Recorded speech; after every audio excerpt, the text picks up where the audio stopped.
My paper is in two parts. The second part is very, very short, but I thought I'd start with it and just say very briefly. I think it's something we ought to attend to. It's actually related to points that Douglas Baird and Richard Epstein had made. Contract law seems to have something of a self-correcting mechanism.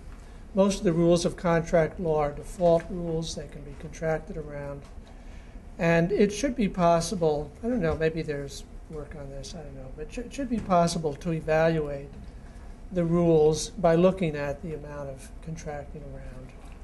And that, I think, would be a very powerful method of evaluation. And if we don't do that, if we just rely on theoretical conjectures about how we might have a better system by changing this or that doctrine, I think that's a rather thin basis.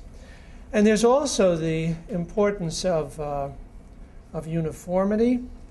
It's an awkwardness in the United States that we have 50 different states, bodies of contract law, plus federal common law of contract, very important in areas like ERISA and admiralty. And if you start changing, if you want to change contract law, the change has somehow to percolate through the 50 states. There's a protracted transition period, which there's going to be a lot of uncertainty. And there's also the factor of international convergence. Professor Grundmann gave a very striking example in answer to a question by Douglas Baird about how apparently European law reaches the Hadley and Baxendale result through the concept of a pre-contractual duty to mitigate damages. They're a very exotic sounding doctrine to American ears. But to the extent that very different systems of law seem to come to similar, obviously not identical outcomes, that suggests some, a kind of Darwinian process of convergence on the efficient result. So the first part of my paper is kind of an extended riff on Oliver Wendell Holmes. I'm a great admirer of Holmes.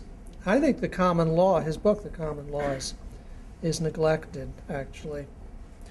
And he has this neat division of tort and contract. Tort, the domain of fault and blame, and contract, the domain of faultless. I wouldn't really call it strict liability. It's really his notion of it, that a contract is an option.